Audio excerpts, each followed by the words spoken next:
Well, this week marks a milestone as we begin the 30th year of the long-distance dedication. It all began back in the summer of 1978 when we received a letter from a teenage boy named James.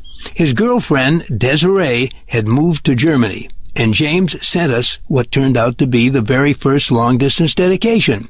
We'll play that dedication later in the show, but first, we had a chance to talk to both James and Desiree. And as Desiree told me, it all began with a memorable date. We went to a movie in Eunice, Louisiana, called the Liberty Theater, and that was very eventful because we ended up getting locked into the theater.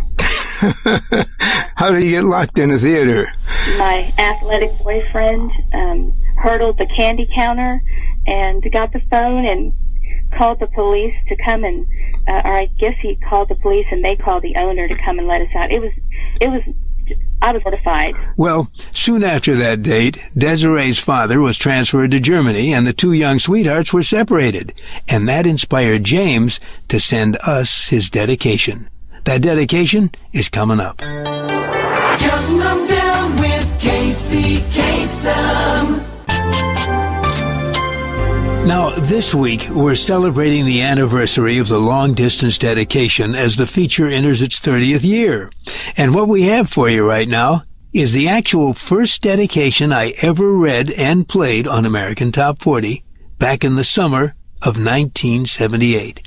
And here it is. This is Casey Kasem on AT40 in Hollywood. And now, I want to read you a letter from a teenage boy in Louisiana who wants us to dedicate a song to his sweetheart. His first name is James. And it goes, Dear Casey, I live in a small town, and about 10 months ago, I fell in love with a girl named Desiree. This was the first time I'd ever heard the name. But a week after we met, Desiree had to move to Germany with her family because her father is in the army and that's where they sent him. It was a really sad experience for the both of us. Then, not long after she left, a song called Desiree came out where Neil Diamond sings about things similar to our relationship. Like, I knew I could only have her till the morning light. And she continues on like the words of a song. And when that song came out, I felt it was written for me, which I know is not true, but I like to believe it. Casey, to me that song will always mean something special. If you could play Neil Diamond's Desiree on American Top 40, maybe my Desiree in Germany will hear it and know it's for her. Sincerely, James.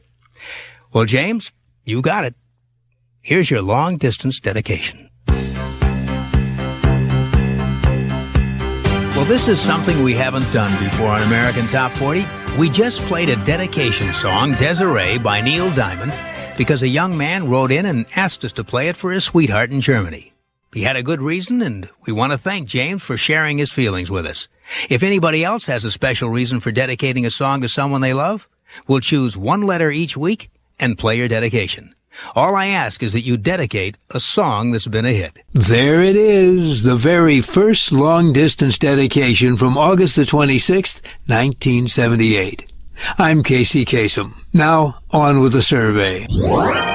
Casey's Coast to Coast. Earlier in the show, we played the very first long-distance dedication. It was written by a teenage boy named James to his girlfriend Desiree, who moved to Germany. We recently got the chance to talk to James and to Desiree, and we asked James why he chose to send the letter to American Top 40. Well, the main reason was because, we were writing letters back and forth, but on the local radio stations, it was pretty common to call in a local station and ask for a dedicated song to a girlfriend or a boyfriend, whichever. And since she was in Germany, I couldn't quite do that. So that was the reason that popped into my head. I have to find a show that she would be able to hear. Well, I had been telling the staff from the time we started American Top 40 in 1970, July 4th, that one of these days somebody's going to send us a letter. We're going to read it on the air, and it'll be one of the most popular features of the show. And that's what happened. And you ignited the whole thing.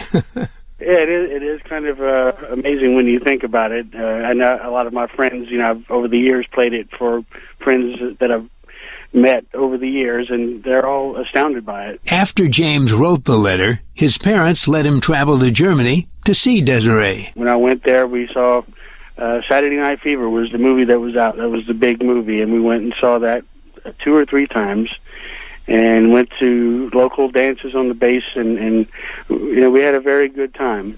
But we were long distance from each other, so it made it difficult for us to continue that. Even though their romance ended shortly after it began, Desiree will never forget the young boy who dedicated a song to her. I still had a special place in my heart for him. He was my first real boyfriend, my first car date, and I definitely felt the care that he had for me. He was very gentle and very kind. I don't think you ever forget your first real boyfriend. And that's the story of the very first long-distance dedication. And the countdown rolls on. Counting them down with Kasem.